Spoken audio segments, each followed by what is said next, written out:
Right now, you are breathing in a gas, you're likely resting your weight on a solid, and you probably drank a liquid in the last few hours. We interact with these three phases of matter literally every single second of our lives. But what actually is a fluid? Think about this physical paradox. Both water and rock are made of atoms, right? They both have mass, they both take up space. So what exactly is happening at the microscopic level that lets a pool of water effortlessly part ways for your body, while a solid rock wall will just give you a severe headache if you try to walk through it? By the end of this explainer, you are going to understand the exact physics definition of a fluid.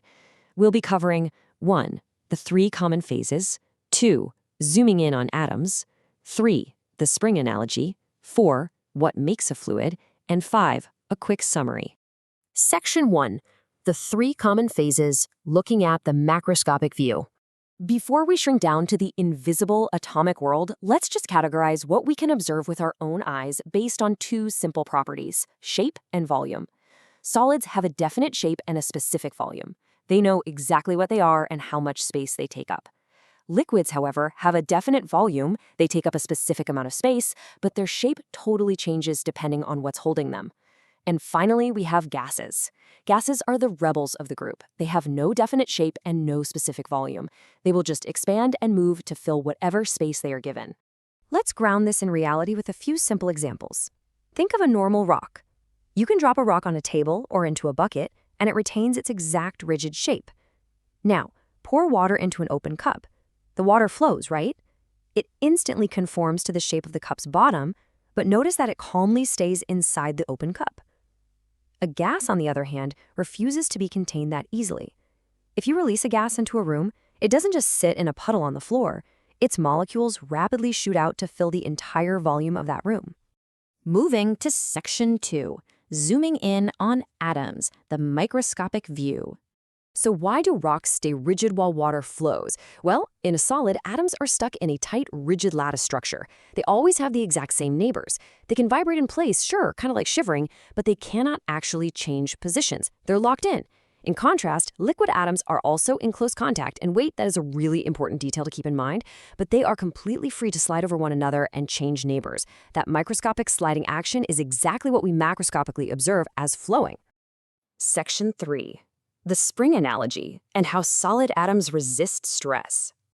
If solid atoms are locked in place, what exactly is locking them? Let me introduce you to a brilliant real-life analogy we use in physics. Imagine the forces holding the atoms together in a solid as billions of tiny, microscopic springs. It perfectly illustrates how solids behave. You can stretch a spring a tiny bit or compress it a tiny bit, but it will push or pull right back to its original shape.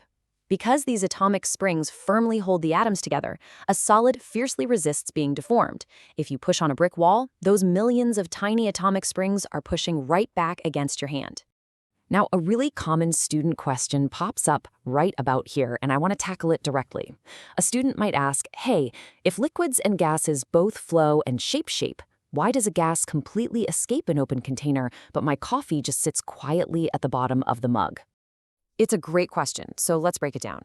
Unlike the atoms in a liquid, which are held together by mutual attraction in close contact, the atoms in a gas are separated by massive distances relative to their size.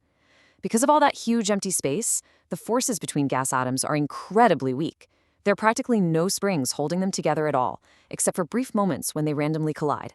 So they just bounce about freely, totally unbothered, shooting right out the open top of your container. Wait, this is absolutely crucial, so let's highlight the major distinction between our two flowing states. Because liquid atoms are already packed closely together, they highly resist compression. If you put water in a sealed syringe and press the plunger, it simply won't budge. But gases, because of all that empty space we just talked about, they are super easily compressed. You can take a massive cloud of gas and squeeze it into a tiny scuba tank.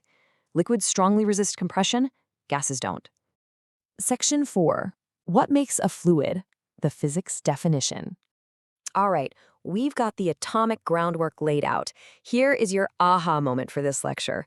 What is the actual technical physics definition of a fluid? A fluid is officially defined as a state of matter that yields to sideways or shearing forces. Think about swiping your hand sideways over a block of wood. The wood pushes back. It resists that shearing force.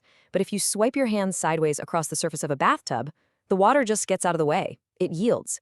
Because both liquids and gases easily yield to these shearing forces, in physics, we classify both of them as fluids. Now, not all fluids yield exactly the same way. The extent to which a fluid yields to those shearing forces, basically how easily and quickly it flows, is determined by a property called viscosity. It's essentially just flow resistance. Think of the difference between pouring a glass of water and pouring a jar of thick, cold honey. Both are fluids, both yield to shearing forces, but the honey has a much higher viscosity, meaning it yields much more slowly. Section 5. Summary. Wrapping up the physics of fluids. Let's bring this all together. We've covered a lot of ground today. Here are your core takeaways. Remember, the macroscopic phases you see are entirely defined by their underlying invisible atomic forces. Solids have a fixed lattice, those tiny atomic springs, and they strongly resist shearing forces. Liquids and gases, however, are both classified as fluids because their atoms slide around and happily yield to shearing forces. And finally, never forget the major difference between our two fluids. Gases are easily compressed due to the vast space between their atoms, while liquids, being closely packed already, are not. Let's do a quick retention check before we wrap up. If I hand you a mystery substance and it easily flows out of a cup, but when you try to squeeze it, it completely resists compression, is it a liquid or a gas? Well, based on what we just learned, if it resists compression, the atoms must already be tightly packed.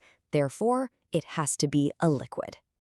So, we've finally answered our initial paradox. You can effortlessly swim through water because the atoms slide and yield to the shearing force of your hands, whereas a solid rock's atomic springs will violently push back.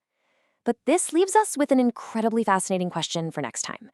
Since fluids yield so easily to forces, how exactly do they respond when we plunge a solid object deep down inside them, where the weight of the fluid pushes in from all sides? Think about the crushing pressure on a submarine in the deep ocean. That is exactly what we're going to unpack in our next lecture on fluid statics. Keep analyzing the world around you,